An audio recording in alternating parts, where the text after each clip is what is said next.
You are a liability to this family name, and you are out of the will, my father said, pointing a shaking finger at the door. He did not ask who the father was. He did not ask if I was okay. He just used my pregnancy as an excuse to throw me away before I could expose his crimes. I did not cry. I reached under my chair, pulled out a small gift box containing 3 years of unpaid loan notices he had forged in my name, and set it right on his placemat. Then I turned around and walked out into the snow without saying a single word. Before I tell you what was inside that box and how it destroyed his life 7 years later, drop a comment. Where are you watching from right now? I want to see how far this story travels. 7 years is a long time to stay angry. But it is the exact amount of time required to build a portfolio capable of swallowing a man whole. I stood in my office, looking out at the skyline of the financial district. The glass was cold against my forehead. I was not the shivering, pregnant girl in a thrift store coat anymore. I was 29 years old, the founder of V.M.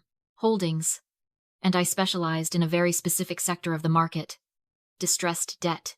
I bought bad loans from banks that were tired of chasing deadbeats, and I turned those deadbeats into profit. I walked back to my desk and tapped the spacebar. The screen woke up, displaying a spreadsheet that I had been building for 6 months. It was not a hit list. It was a balance sheet. At the top was G-Build, my father's construction company.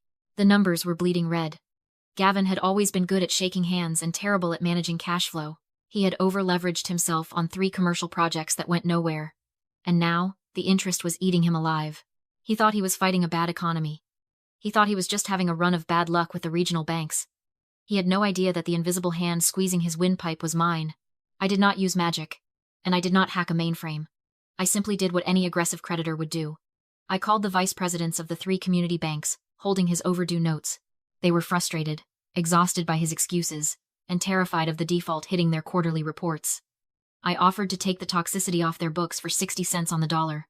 They thanked me. They signed the papers. And just like that, I became the primary owner of Gavin's debt.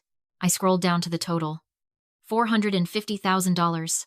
It was not a fortune to a Wall Street hedge fund, but to a man like Gavin, who leveraged his reputation to lease his luxury car. It was enough to bury him. He was drowning, and I was the only one holding a life preserver. My intercom buzzed. It was my lawyer, a man I paid very well to be the face of my operation so my father would not see mine until it was too late.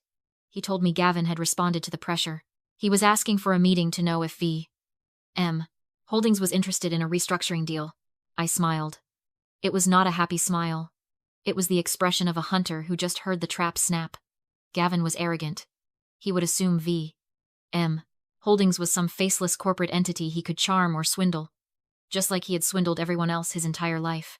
He would think he could walk into a room, flash his teeth, sign a paper, and kick the can down the road for another year. I told my lawyer to set it up. I told him to offer a lifeline, but to emphasize that the window closed in 48 hours. I needed him to panic. I grabbed my coat. The acquisition phase was over. The liquidation was about to begin. I drove to the meeting location in silence. The radio was off. I needed to hear my own thoughts because, for 7 years, I had let his voice drown them out. People ask why I never fought back sooner. They assume I ran away because I was a scared pregnant girl who could not handle the pressure of single motherhood. That is the story Gavin tells at his country club. He plays the heartbroken father whose wild daughter disappeared into the night. But that was not why I left. I did not leave because of the baby. I left because of the signature. I was 18 years old when he made me the corporate secretary of G-Build. He told me it was a formality, a way to build my resume. I was naive. I trusted him. He put a stack of papers in front of me and told me to sign. I signed. I did not know I was signing personal guarantees for high-risk commercial loans that he had already defaulted on in his mind. He used my clean credit history as a fresh vein to tap when his own ran dry. When the notices started coming, I tried to ask him about them. He laughed. He told me I was hysterical. He told me to focus on my little life and let the men handle the business. I remembered the day I tried to rent an apartment 3 months after I left. I was 6 months pregnant, wearing a coat that did not button anymore, standing in a leasing office that smelled like stale coffee and floor wax. I had the deposit money. I had a letter from my employer. But the leasing agent looked at her computer screen, then looked at me with a mixture of pity and disgust. She told me she could not rent to me. She told me my credit report was a disaster. I ended up sleeping in my car for 2 weeks before I found a landlord who took cash under the table. I spent those nights shivering, promising my unborn daughter that her mother was not a failure. I was not a deadbeat. I was a victim of identity theft, and the thief was the man who was supposed to protect me. That is why I was there. That is why simply bankrupting him was not enough. There is a concept I think about often called the thief of dignity. You can steal someone's money, and they can earn it back. You can steal their property, and they can buy new things. But when you steal their name, when you use their identity to cover your own incompetence, you are stealing their dignity. You are forcing them to walk through the world with a mark on their forehead that says, untrustworthy, while you walk around spotless. Gavin spent 7 years telling the world I was the mistake. He let the family believe I was the one who was bad with money. He let me carry the shame of his greed. If I just take his company, he will spin it. He will tell everyone he was a victim of a hostile takeover, a martyr crushed by the economy. He will keep his dignity. I cannot allow that. I need his signature again. But this time, I do not want him to sign a guarantee. I want him to sign a confession. I want him to put his name on a document that admits, legally and irrevocably, that he is a fraud. My phone buzzed on the passenger seat. It was an email from his lawyer stating that his client was requesting a clause that protected his personal vehicle from any future liquidity events. I laughed. It was a cold, sharp sound in the quiet car. He was worried about his Mercedes while he was about to lose his soul. I pulled into the parking garage of the law firm and checked my reflection in the rearview mirror. I did not look like the girl who slept in her car anymore. I looked like the woman who owned the parking garage. The conference room adjacent to mine was soundproofed, but the high-definition video feed on my monitor picked up every rustle of silk and every arrogant clearing of a throat. I sat in the dark, watching the screen. I was not hacking anything. I owned the shell company that rented this suite. On the long mahogany table in the main boardroom, I had placed a sleek laptop facing the empty chairs. The webcam was active, a small green light glowing steadily. I had told his lawyer it was for silent partners in Zurich to observe the proceedings. Gavin walked in first. He had not changed much in 7 years, though the stress lines around his eyes were deeper, and his suit looked a little too loose, as if he were shrinking inside his own skin. But the swagger was still there. He threw his coat onto a chair with the careless energy of a man who believes he is about to get away with murder. Behind him walked Justin. Seeing him on the screen sent a jolt of ice through my veins. My ex-boyfriend, the father of the child Gavin had forced me to hide. Justin had aged poorly. He looked soft, his face puffy with the kind of bloat that comes from too many expense account dinners. He was carrying Gavin's briefcase, playing the loyal lieutenant. It was pathetic. He had traded his own child for a mid-level management position in a failing company. Gavin mocked the office space, calling it a waste of money designed to make venture capitalists feel important. He sat down at the head of the table, ignoring the open laptop. He did not even look at the green light. To him, technology was just a tool for people beneath him. Justin asked if they were sure VM Holdings was legitimate, noting that we had moved fast with no due diligence. Gavin snapped back, telling him to stop sweating. He claimed we were not looking at the books, but at the brand. He believed the G-Build name still meant something. He explained his plan. Take the liquidity injection, pay off the immediate fires, and in 6 months, refinance again. I leaned closer to my screen. There it was. The confession. He was not planning to fix the business. He was planning to cycle the debt. He was a junkie looking for his next fix. Gavin turned to his lawyer and demanded that $50,000 be moved to a Cayman account once the wire hit. He refused to lose the deposit on his lake house just because suppliers were whining about invoices. When his lawyer warned him to wait for the counterparty, Gavin scoffed. He laughed, a dry, hacking sound, and said this reminded him of his daughter. He mocked how I used to worry about permits and budgets. When Justin said my name, Gavin's voice dropped an octave. He told him not to say my name. He called me weak.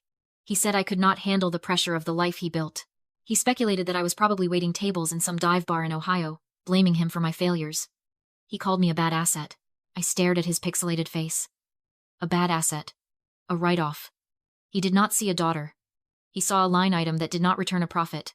My hand hovered over the microphone button. I wanted to scream.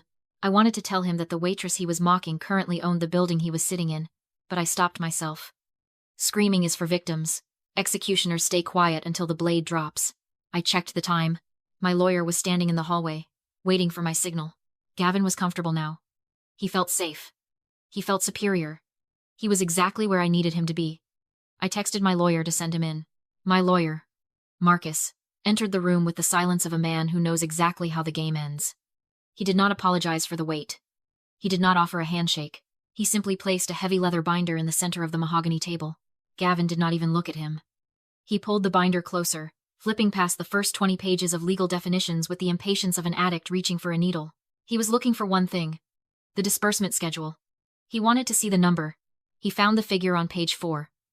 $450,000. He smiled, noting that it cleaned the slate with the regional banks. Marcus remained standing and told him the line of credit was contingent on the signature. Gavin pulled a gold fountain pen from his jacket pocket. It was a Mont Blanc, probably bought on credit 3 years ago. He unscrewed the cap and hovered over the signature line. Then, for a split second, the instincts of a lifelong con artist kicked in. He hesitated. He flipped back a page, his eyes scanning the dense paragraphs of Clause 14. My heart hammered against my ribs. Clause 14 was the kill switch. Gavin asked about the clause regarding default triggering immediate acceleration. He was reading. He was not supposed to read. Marcus checked his watch. He did not look nervous. He looked bored. He told Mr. Hall that the wire transfer window for the liquidity injection closed at 4 in the afternoon sharp. That was 4 minutes from now. He tapped the face of his watch and explained that if they missed the window, the funds would sit in escrow over the weekend, and they would have to re-underwrite the terms on Monday. Interest rates went up that morning. The deal might change. It was a beautiful lie. There was no wire window. I controlled the money. I could send it at midnight if I wanted to. But Gavin did not know that. Gavin knew he had payroll checks bouncing tomorrow. He knew his Mercedes was scheduled for repossession on Monday morning. The greed fought the caution in his eyes. I watched it happen in high definition. The fear of waiting 3 days of facing a weekend without cash overpowered his survival instinct. He snapped that Monday was too late and agreed to sign immediately. He turned the page back. He pressed the nib of the pen to the paper. The ink flowed. He signed his name with a flourish. Large and looping. The signature of a man who thought he was important. He commanded Justin to witness. Justin signed below him, eager to please, eager to get his cut. They had no idea what they had just done. In commercial law, the nuclear option is a confession of judgment, banned in many states for consumer loans because it's brutally predatory. But in New York commercial lending, it's fair game. By signing it, Gavin didn't just take a loan. He waived trial, counsel, notice everything. He basically handed me a trigger and pre-authorized me to pull it. Gavin smugly closed the binder, told Marcus to praise the smart choice, and demanded wire confirmation. He thought he'd bought 6 more months to bleed the company, but the ink was dry. The trap was shut, and I stopped hiding. I walked in wearing a tailored charcoal suit. Not the thrift store coat I disappeared in 7 years ago. The room went dead. Gavin looked up, irritated, then recognized me. The color drained from his face. I told him to sit. Justin protested it was a private meeting, and I calmly told them they were meeting VM Holdings Valerie Marie. I asked if they seriously hadn't checked the LLC filing so desperate for cash they never looked at who was signing the check. Gavin tried to recover. Buying his debt made me his partner, he claimed. The contract gave him 6 months before payment. He tapped the binder like a trophy. I told him the ink was dry on a fraudulent document. I slid a manila envelope to him. Inside were dated, high-resolution photos from a Newark repossession yard taken yesterday showing the Caterpillar excavators and cranes he'd listed as collateral were already repossessed. I quoted the clause. The borrower warrants the collateral is in their possession and lien-free. He'd pledged assets he didn't own. Default wasn't in 6 months. It was immediate seconds after signing. I turned to Marcus. Execute. He explained that the confession of judgment allowed instant judgment on default, and he'd already e-filed the affidavit with the county clerk. I looked Gavin in the eye. I didn't sue him. He waived that right. The judgment was entered. VM Holdings now had liens on his bank accounts, investments, and house. Justin yelled it was illegal. I said it was commercial law, and it was done. Garnishments were already being served, accounts frozen, cards dead, and the repo truck was headed for the Mercedes. Gavin collapsed, suddenly small, and tried to play the father card. I told him he was my father when he forged my signature, ruined my credit, and left me sleeping in a car. He wasn't a father, he was a bad investment. And I'd just liquidated him. Then Justin stood smiling. He revealed the backup plan. A process server handed me an ex parte custody order, effective immediately, granting Justin temporary sole custody of our daughter Lily. The order relied on an affidavit Gavin signed that morning, calling me mentally unstable and dangerous enough for the judge to act without a hearing. Gavin watched me with pure malice. If he couldn't get my money, he'd destroy my life. Justin offered a deal. Unfreeze Gavin's accounts, hand back the company, and maybe he'd drop custody otherwise. Lily was leaving that day. They thought they'd checkmated me. They hadn't. I asked Marcus about the retainer. Justin confirmed he'd paid his custody lawyer $15,000 and held up the check. I read the routing number and told him it was drawn on Gavin's personal account at First City Bank, an account I'd frozen 4 minutes ago. That check would bounce. His lawyer wouldn't file a single motion. He'd drop Justin before sunset. Justin's smile died. I told Gavin he'd just admitted to perjury in front of 3 witnesses. Marcus, an officer of the court, was obligated to report it. The arrogance vanished. All that was left was fear. No money, no leverage, no lawyer, and a perjury investigation incoming. I told them to leave before security threw them out. Justin crumpled the custody papers, muttered he was done, and walked out. Gavin stayed a moment, waiting for mercy. I gave none. I told him to go, so he shuffled out quietly. A man who'd sold his soul and got nothing back.